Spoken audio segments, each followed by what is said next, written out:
Dear learners, আসসালামু আলাইকুম রহমতুল্লাহি ওয়া বারাকাতুহু। তোমরা আশা করি সুস্থ আছো, ভালো আছো। আমরা ভয়েস চেঞ্জের কিছু এক্সারসাইজ নিয়ে আজ আলোচনা করব। আমরা তোমাদের আনসার স্ক্রিপ্ট দেখতে গিয়ে দেখেছি ভয়েস চেঞ্জ তোমরা ম্যাক্সিমাম স্টুডেন্ট ভুল করো। এটা অনুধাবন করতে পারলাম যে তোমরা এই ভয়েস চেঞ্জের সময় কম দিয়েছো অথবা প্র্যাকটিস কম করেছো। দেখি আমরা এই যে এক্সারসাইজগুলো আছে এই এক্সারসাইজগুলো সলভ করতে পারি কিনা বা কী ধরনের এক্সারসাইজ আছে। ফার্স্ট এক্সারসাইজটা দেখো। আমরা জানি যে আমরা আগের ক্লাসে শিখেছিলাম অ্যাক্টিভ ভয়েসের তিনটে বিষয় শনাক্ত করতে হয়: সাবজেক্ট, ভার্ব, অবজেক্ট। এটা শনাক্ত করার পরে তখন কি করতে হবে? অ্যাক্টিভ ভয়েসের অবজেক্টিভ প্যাসিভ ভয়েসের সাবজেক্ট হিসেবে বসবে, ভার্বের ফর্ম অনুসারে বি ভার্ব বসবে, মূল ভার্বের পাস্ট পার্টিসিপল ফর্ম বসবে। অ্যাক্টিভ ভয়েসের সাবজেক্টিভ প্যাসিভ ভয়েসে কখনো কখনো by, at, with, to, for যোগে অবজেক্টিভ ফর্ম বসবে। যদি অ্যাক্টিভ ভয়েসের সাবজেক্টে নাউন থাকে তাহলে প্যাসিভ ভয়েসে বাই যোগে বা টু, অ্যাট, উইথ, ফর যোগে ওই নাউনটি বসে যায়। আর যখন অ্যাক্টিভ ভয়েসের সাবজেক্টে প্রোনাউন থাকে তার অবজেক্টিভ ফর্ম বসে। এটা তোমরা ইতিমধ্যে জেনেছ। এখন আসো আমরা সব যে এই একই নিয়মে হবে তা না, প্রত্যেকটা গ্রামারের কিছু কিছু এক্সেপশন থাকে, হ্যাঁ, কিছু কিছু ভেরিয়েশন থাকে। এক্সাম্পলসের, তারপরে সেন্টেন্সের ভেরিয়েশন থাকে। আমরা এখানে দেখি আমরা এই am to, is to, are to এই ভার্বের সাথে পরিচিত খুব কম। এখানে ফার্স্ট এক্সাম্পল যেটা আছে দেখো, এখানে আই অ্যাম টু ডু ইট। এখন এখানে আমরা অ্যাম টু, এখানে আই এর জন্য সাবজেক্ট অ্যাম বসেছিল, বাট যখন এখানে এটা হলো অবজেক্ট, এই অবজেক্টটা যখন সাবজেক্ট হিসেবে বসবে তখন it is to be done. তোমরা জানো টু এর পরে সরাসরি ভার্বের পাস্ট পার্টিসিপল ফর্ম বসে না, ভার্বে বেস ফর্ম বসে, আর প্যাসিভ ভয়েসে বি বসে, সেই জন্য এখানে বি বসেছে। It is to be done by me, I subject ছিল তাই। যদি আমরা অ্যাক্টিভ ভয়েসে am to, is to, are to এরকম পাই তাহলে আমরা জানি এটি ইনফিনিটিভ যুক্ত যখন হবে তখন এই বি বসবে, টু এর পরে বি বসে ভার্বের পাস্ট পার্টিসিপল ফর্ম বসবে। এইখানে দেখো বি বসেছে, এখানে ভার্বের পাস্ট পার্টিসিপল ফর্ম বসেছে। It is to be done by me, তাহলে I am to do it এর প্যাসিভ ভয়েস হলো it is to be done by me. আমি আগেই এখানে তোমাদের টাইম সেভ করার জন্য আমরা আনসার লিখে রাখি। তো এখানে দেখো উই আর টু, এখানে উই সাবজেক্ট প্লুরাল ছিল জন্য আর টু হয়েছে। Invite you, we are to invite you, এখানে এই ইউটা অবজেক্ট আছে, এই ইউটা যখন সাবজেক্ট হয়ে গেল, you are to be invited by, এই উইয়ের অবজেক্টিভ ফর্ম আস এটা বসেছে। এখানে দেখো his behaviour pleased me, his behaviour pleased me. যদি কোনো পার্সনের কোনো কাজ, কথা, ঘটনা দ্বারা, কোনো কাজ, কথা, আচরণ, অ্যাক্টিভিটিস দ্বারা যখন কেউ সন্তুষ্ট হয় তখন সেক্ষেত্রে অ্যাট বসে, অ্যাট। আর যদি কখনো কারো দ্বারা সরাসরি কি কাজ দ্বারা সন্তুষ্ট হয়েছে সেটা যদি না উল্লেখ থাকে তখন সেখানে বসে হলো উইথ। এটা খেয়াল রাখবে যে এখানে তার ব্যবহার আমাদেরকে সন্তুষ্ট করেছিল, হিজ বিহেভিয়ার, হিজ বিহেভিয়ার। এখানে যেটা বসবে, এই মি ছিল অবজেক্ট, সাবজেক্টিভ ফর্ম আই হয়েছে, প্লিজড ভার্বটা ছিল পাস্টে সেজন্য ওয়াজ হয়েছে। I was pleased at his behaviour, pleased এরপরে অ্যাট বসেছে his behaviour, by his behaviour না। আমি আবার বলছি, খেয়াল করে শোনো, যখন কারো ব্যবহার দ্বারা, ব্যবহার কোনো আচরণ কার্যক্রম দ্বারা যখন আমরা সন্তুষ্ট হই বা অসন্তুষ্ট হই তখন অ্যাট বসে। আর যখন কোনো মানুষ দ্বারা সন্তুষ্ট হই কি ভাবে সন্তুষ্ট হয়েছি বা কিসের দ্বারা সেটা যদি উল্লেখ না থাকে তখন কি করতে হয়, তখন উইথ বসাতে হয়। আশা করি বুঝতে পেরেছ। তাহলে I was pleased at his behaviour. এরপরে দেখো এখানে দ্য বয় স্যাটিসফাইড আস, এটা ভার্ব ছিল, এটা অবজেক্ট, এটা সাবজেক্ট। তাহলে আসটার সাবজেক্টিভ ফর্ম উই, স্যাটিসফাইড এখানে স্যাটিসফাইডে এখানে ওয়ার হবে, we were satisfied with by the boy. স্যাটিসফাইডের পরে উইথ বসে, অ্যাটও বসে যখন কোনো কাজের দ্বারা হয়। এখানে দেখো 5 নম্বর এক্সাম্পলটা দেখো, ইওর ওয়ার্ক স্যাটিসফাইড মি। এখানে কাজ বসেছে, এখানে দেখো বালকের দ্বারা কি বোঝাইছে, এখানে বালক সন্তুষ্ট করেছিল সেজন্য উইথ। আর এখানে ইওর ওয়ার্ক স্যাটিসফাইড মি, তাহলে এই মিটা আছে অবজেক্ট, এটাকে আমরা সাবজেক্ট করলাম। আই স্যাটিসফাইড ভার্ব আছে পাস্ট ইনডিফিনিট ফর্মে, সেজন্য আমরা ওয়াজ বসালাম। I was satisfied at your work, এই তার কাজের দ্বারা, এই জন্য এখানে অ্যাট বসেছে। Very very important. কাজের দ্বারা সন্তুষ্ট হলে অ্যাট, তার দ্বারা সরাসরি সন্তুষ্ট হলে with. He considers me honest. এখানে যদি কোনো গুণবাচক কিছু থাকে, কোনো সাবজেক্ট সম্পর্কে বা অবজেক্ট সম্পর্কে কমপ্লিমেন্ট থাকে, যেমন হি কনসিডার্ড মি, তিনি আমাকে মনে করেছে অনেস্ট, ব্রেভ, লায়ার, ডিসঅনেস্ট, এরকম যে ওয়ার্ডসগুলো আছে এগুলোর যে কোনো একটা বসলে তিনি আমাকে, হি কনসিডার্স মি অনেস্ট এখানে আছে, সেই অনেস্ট এইটা কখনো সেন্টেন্সের অ্যাডজেক্টিভ, কখনো সাবজেক্ট হিসেবে বসবে না, ওটা অপরিবর্তিত অবস্থায় প্যাসিভ ভয়েসে এই মূল ভার্বের পাস্ট পার্টিসিপলের পরে বসে যাবে। কীরকম দেখো, এখানে কনসিডার্স এই ভার্বটা ছিল প্রেজেন্ট ইনডিফিনিট টেন্সে, তো প্রেজেন্ট ইনডিফিনিট টেন্সে সেজন্য মি এর সাবজেক্টিভ ফর্ম হয়েছে আই, এই প্রেজেন্ট ইনডিফিনিটের জন্য বসেছে হলো অ্যাম। আই অ্যাম কনসিডার্ড ভার্বের পাস্ট পার্টিসিপল ফর্ম বসেছে কনসিডার্ড অনেস্ট বাই হিম।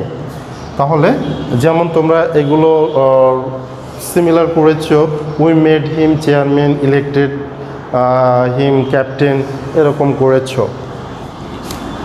7 নম্বর এক্সাম্পলটা দেখো, everybody says that morning shows the day. Everybody says that morning shows the day, এখানে এভরিবডি সেজ, সামবডি সেজ, এভরিওয়ান সেজ, এরকম যদি থাকে তখন অতটুকের প্যাসিভ ভয়েস হয়, দ্যাট যুক্ত যে নাউন ক্লোজটা থাকে ওইটা আনচেঞ্জড অবস্থায় বসে যায়। আমি আবার বলছি, দ্যাট যুক্ত যে নাউন ক্লোজটা থাকে ওইটা অ্যাক্টিভ ভয়েসে, ওটা আনচেঞ্জড অবস্থায় প্যাসিভ ভয়েসে বসে যায়। তাহলে ইট ইজ সেইড দ্যাট, এটা বলা হয়ে থাকে, it is said, everybody said, that is it is said. কোনটা, ইটটা আসলো কোন জায়গা থেকে, মর্নিং শোজ দ্য ডে, এটা একটা প্রভাবস বা ম্যাগজিম, এটার জন্য ইট এসেছে। It is said that morning shows the day, এটা আর কোনো চেঞ্জ হলো না, এতটুকু শুধু চেঞ্জ হলো। তাহলে আমরা জানলাম যে এভরিবডি সেজ, পিপুল সে, সামবডি, এভরিওয়ান, এরকম দিয়ে যদি কিছু বলা হয়ে থাকে তখন অতটুকের প্যাসিভ ভয়েস হয়। পরের ক্লোজটা নাউন ক্লোজ থাকে, সেজন্য নাউন ক্লোজটা প্যাসিভ ভয়েসে কি হয়ে যায়, বসে যায়। এরকম আছে যেমন we know that the earth is round. We know that the earth is round যদি এরকম হয় তখন আমরা এটা প্যাসিভ ভয়েস তোমরা করো, it is known to us the earth is round. কখনো ডবল এই টাইপের যে নাউন ক্লোজ জাতীয় ডাবল ক্লোজের প্যাসিভ ভয়েস হয় না।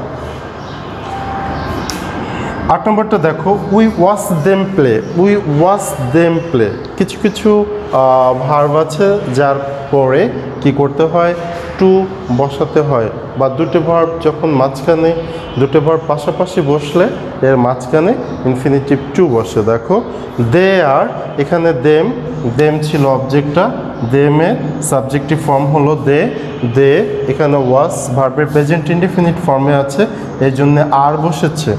দে are watched to play, very very important things. যদি তুমি এখানে টু না দাও তাহলে এক্সামিনার কেটে দিবে, কারণ ওয়াস্ট একটা ভার্ব, প্লে একটা ভার্ব। এখন we are watched to play, তাদেরকে কি করতে দেখেছি? তাদেরকে খেলতে দেখেছি। By us, they are watched to play by us, আমরা তাদেরকে খেলতে দেখেছিলাম। He wants me to do the work, এরকম হি ওয়ান্টস মি, ওয়ান্টস এরকম যদি ভার্ব এখানে পাও তোমরা, হি wants me to do the work. এখানে এইটার অবজেক্ট হলো কি? এই অবজেক্ট, এটা একটু এক্সেপশন নিয়ম। হি ওয়ান্টস দ্য ওয়ার্ক, সে কি করতে চেয়েছিল? হি ওয়ান্টস দ্য ওয়ার্ক, এই সে করতে চেয়েছিল টু বি ডান, কাজটাকে করতে, টু বি ডান। এটা একটা বিশেষ নিয়ম, তোমরা এগুলো প্র্যাকটিস করলে পারবে। He wants me to do the work, এখানে যদি তুমি I was wanted by him এরকম করো তাহলে এটা ভুল হয়ে যাবে। এটা হবে হি ওয়ান্টস, কি করতে চেয়েছিল? দ্য ওয়ার্ক, অবজেক্টটা নিয়ে আসতে হবে। হি ওয়ান্টস দ্য ওয়ার্ক, এটা টু বি ডান, কাজটা করতে সে চেয়েছিল। আশা করি এগুলো তোমরা বুঝতে পেরেছ। সুপ্রিয় শিক্ষার্থীরা, আরও কিছু এক্সাম্পলস আমরা দেখি।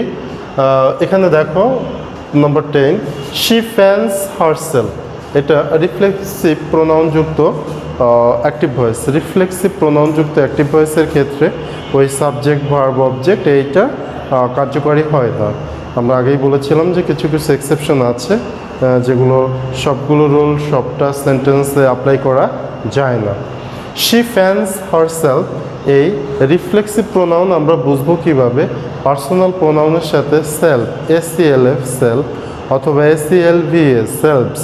পার্সোনাল প্রোনাউন যেগুলো প্লুরাল সেগুলোর সাথে সেলফস যোগ হয়, আর যেগুলো সিঙ্গুলার সেগুলোর সাথে সেলফ যোগ হয়। এই পার্সোনাল প্রোনাউনের সাথে সেলফ অথবা সেলফস যোগ হয়ে যে প্রোনাউন হয় সেই প্রোনাউনগুলোকে রিফ্লেক্সিভ প্রোনাউন বলে। রিফ্লেক্সিভ প্রোনাউনে সাবজেক্ট অবজেক্ট চেঞ্জ করতে হয় না, শুধু এই ভার্বের ফর্ম দেখতে হয়। যেমন এখানে শি সাবজেক্ট আছে, প্যাসিভ ভয়েসে শি বসে গেল। ফ্যান্স, এখানে ভার্বের ফর্মটা আছে প্রেজেন্ট ইনডিফিনিট টেন্সে, এই জন্য ইজ বসেছে। শি ইজ ফ্যান্ড, ভার্বের পাস্ট পার্টিসিপল বসেছে, বাই বসেছে, রিফ্লেক্সিভ প্রোনাউনটা বসে গেছে। তাহলে রিফ্লেক্সিভ প্রোনাউনযুক্ত যদি কোনো ভয়েস চেঞ্জ আসে, অ্যাক্টিভ ভয়েসকে প্যাসিভ, তখন প্রথমে ওই সেন্টেন্সের সাবজেক্ট বসে, টেন্স অনুসারে ভার্বের ফর্ম বসে, ভার্বের পাস্ট পার্টিসিপল ফর্ম বসে, বাই বসে, আর রিফ্লেক্সিভ প্রোনাউনটা বসে যায়। এখানে যদি ফ্যান্ড ইডি হতো তখন এখানে অজ হতো। We elected him chairman, we elected him chairman, select, elect, made এরকম যেগুলো ভার্ব আছে। তাহলে উই ইলেক্টেড হিম চেয়ারম্যান, এই চেয়ারম্যান কখনো সেন্টেন্সের সাবজেক্ট হিসেবে বসবে না। এই হিম আমরা ভার্ব পেয়েছি, এটা অবজেক্ট পেয়েছি, এটা সাবজেক্ট পেয়েছি উই। তাহলে ভার্বের পাস্ট ফর্মে ছিল এটা। He was elected chairman by us, তোমরা এটা অনেকবার করেছো। He was elected chairman by us. এখানে দেখো এটা বোঝার আছে 12 নম্বরটা, ডু বসেছে। আমরা জানি ইন্টিগ্রেটিভ সেন্টেন্সে ডু ডাজ ডিড বসে কোশ্চেন করার জন্য, টু মেক কোশ্চেন। ইন্টিগ্রেটিভ সেন্টেন্সে ডু ডাজ ডিড বসে কোশ্চেন করার জন্য। এখানে হোয়াট ডু ইউ ওয়ান্ট, এখানে ভিপি হলো, ভার্ব অফ প্রিন্সিপাল হলো ওয়ান্ট। তো যখন আমরা প্যাসিভ ভয়েস করব তখন ওই ডু ডাজ ডিড বাদ দিয়ে দিতে হয়। সেই ডু ছিল ভার্বের প্রেজেন্ট ইনডিফিনিট ফর্মে, জন্য ইজ বসেছে। হোয়াট ইজ ওয়ান্টেড, এখানে ইউটা সাবজেক্ট ছিল, বাই ইউ, এই ইন্টিগ্রেটিভ ফর্মেই থাকবে। আমরা ন্যারেশনে জানি যে যখন ইন্টিগ্রেটিভ সেন্টেন্সকে ইনডিরেক্ট করা হয় তখন সেটা অ্যাসার্টিভ হয়ে যায়, কিন্তু প্যাসিভ ভয়েসে, ভয়েস চেঞ্জে প্যাসিভ ভয়েস ওইটা ইন্টিগ্রেটিভ থাকবে। What is wanted by you. এখন আসো হু থাকলে, হু থাকলে কি হয়? হু থাকলে বসে হলো বাই হুম। এখানে দেখো বাই হুম বসেছে, হুয়ের পরিবর্তে এটা একটা স্পেসিফিক রুল আছে। অ্যাক্টিভ ভয়েসে হু থাকলে প্যাসিভ ভয়েসে তার পরিবর্তে বাই হুম বসাতে হয়। আর যখন বাই হুম আমরা সেন্টেন্সে বসাবো প্যাসিভ ভয়েসে, তখন বাই যোগে আর কোনো অবজেক্টিভ ফর্ম বা সাবজেক্ট বসবে না, সাবজেক্টের যে অবজেক্টিভ ফর্ম এটা বসবে না। তাহলে বাই হুম, এখানে ইউ ছিল সাবজেক্ট, দেখো এই জন্য আর আগে বসেছে কেন এখানে ইন্টিগ্রেটিভ সেন্টেন্সে। অ্যাসার্টিভ সেন্টেন্সে যেমন be being been, be being been. Continuous টেন্সে যেমন are being, am being, is being, এটা পাশাপাশি বসে, কিন্তু ইন্টিগ্রেটিভ সেন্টেন্সে ভেরি ভেরি ইম্পর্টেন্ট যে এই হ্যাভ বিন যদি থাকে, হ্যাভ সাবজেক্টের পূর্বে বসে আর বিনটা বসে মূল ভার্বের পাস্ট পার্টিসিপলের পূর্বে, এটা ভেঙে বসে। যেমন মডেল ভার্ব যদি থাকে ক্যান বি, কুড বি, তাহলে ক্যানটা বসে সাবজেক্টের আগে, বিটা বসে ভার্বের পাস্ট পার্টিসিপল এর পূর্বে। দ্যাট ইজ এটা যখন অ্যাসার্টিভ সেন্টেন্সে সাবজেক্টের পরে বসতো ইউ আর বিং, কিন্তু যেহেতু it's an interrogative sentence, so আমরা এই অক্সিলারি ভার্বটা are you being, be being been, এখানে দেখো এটা হলো ভি পি পি, সেজন্য এটা ভেঙে বসবে ইন্টিগ্রেটিভ সেন্টেন্সে, এটা একটু খেয়াল রাখবে। তাহলে by whom are you being called. এবার দেখো হ্যাভ বসেছিল, এখানে এই সাবজেক্ট ইউ ছিল, সেজন্য have you done the work. যখন এই দ্য ওয়ার্কটা যখন সেন্টেন্সের সাবজেক্ট হিসেবে বসবে, তখন তারপরে কি বসতো? হ্যাজ। যেহেতু ইটস অ্যান ইন্টিগ্রেটিভ সেন্টেন্স, এখানে হ্যাজটা আগে বসেছে। হ্যাজ দ্য ওয়ার্ক বিন, এখানে দেখো অ্যাসার্টিভ সেন্টেন্স হলে হ্যাজ বিনটা একসাথে বসতো, কিন্তু ইন্টিগ্রেটিভ সেন্টেন্সে এটা আগে বসার পরে এটা সাবজেক্ট, এরপরে বিনটা বসেছে। Has the work been done by you. এরপর দেখো let her, imperative sentence let দ্বারা আরম্ভ হলে তারপরে যদি অবজেক্টিভ ফর্ম থাকে, এই অবজেক্টিভ ফর্মটা কি হয়ে যায়? বাই যোগে প্যাসিভ ভয়েসে বসে যায়। যেমন সিং এ সং যদি হইতো তাহলে হতো লেট। শুরুতে ইম্পারেটিভ সেন্টেন্সে লেট বসে প্যাসিভ ভয়েসে, এটা তোমরা জানো যে let her sing a song, তাহলে এই এ সংটা আছে object, let a song be, এই সিং এর পাস্ট পার্টিসিপল ফর্ম হলো sung, let a song be sung by her. The teacher teaches us English, তোমরা এরকম ডাবল অবজেক্ট পেতে পারো। The cow gives us milk, এখন ডাবল অবজেক্ট পেতে পারো যখন পাবে এখানে আস একটা অবজেক্ট, ইংলিশ একটা অবজেক্ট। যদি দুটো অবজেক্ট থাকে, ডাবল অবজেক্ট থাকে অ্যাক্টিভ ভয়েসে, তখন একটি অবজেক্টকে সাবজেক্ট করতে হয় প্যাসিভ ভয়েসে, অন্য অবজেক্টটি কি হয়? অন্য অবজেক্টটি বসে যায়। কোথায় বসে যায়? বসে যায় হলো মূল ভার্বের পাস্ট পার্টিসিপলের পরে রেখে দিতে হয় আনচেঞ্জড অবস্থায়। তো ওই যে অবশিষ্ট অবজেক্টটা, ওই অবজেক্টটাকে বলা হয় রিটেইনড অবজেক্ট। রিটেইনড অর্থই হলো অবশিষ্ট। যেমন দেখো আমরা দুটোই করে দিয়েছি তোমাদের বোঝার সুবিধার জন্য। We are taught English, we আজকে যখন আমরা সাবজেক্ট করেছি তখন উই বসেছে, প্রেজেন্ট ইনডিফিনিট টিচার ছিল এই জন্য আর বসেছে, টিচার পাস্ট পার্টিসিপল ফর্ম হলো টট। উই আর টট, এই ইংলিশ এই সাবজেক্টটা এখানে বসে গেছে, এটা রিটেইনড অবজেক্ট। এই অবজেক্টটা এখানে বসে গেছে, retained object by the teacher. তাহলে we are taught English by the teacher. অথবা কোনো স্টুডেন্ট যদি এভাবে করে, কোনো লার্নার্স যদি এভাবে করে, English is present indefinite tense, যেহেতু উই প্লুরাল ছিল সেহেতু এখানে ভার্ব প্লুরাল। এটা তোমরা জানো যে সাবজেক্ট ভার্ব এগ্রিমেন্টের নিয়ম। If the subject is singular verb should be singular, if the subject is plural verb should be plural. হ্যাঁ, that is the agreement of subject and verb. তোমরা জানো যে you may find few singular and plural subject, you may find few singular or plural verbs. So that is the agreement of subject verb agreement. If the subject is singular, verb should be singular. If the subject is plural, verb should be plural. So সেক্ষেত্রে এখানে ইংলিশটা যখন অবজেক্টটা subject হিসেবে বসছে singular, is বসেছে, English is taught. এখানে এই আজটাকে আমরা ব্যবহার করিনি, আজটা রয়ে গেছে বাই দ্য টিচার। স্যার এরকম আসলে আমরা কোনটা আনসার করব? ডাবল অবজেক্ট যদি থাকে তাহলে সুপ্রিয় শিক্ষার্থীরা খাতায় তোমরা আনসার করবে শুধু একটি, তুমি দুটো পারো এটা দেখানো কোনো there is no need to write to passive voice, এখানে একটা লিখলেই যথেষ্ট। তো সুপ্রিয় শিক্ষার্থীরা তোমরা ভালো থাকো, সুস্থ থাকো, প্র্যাকটিস করো, আর আশা করি 60 আউট অফ 60 পাবে তোমরা এই প্র্যাকটিসগুলো ভালো করে করো। সো ভালো থাকো, আল্লাহ হাফিজ।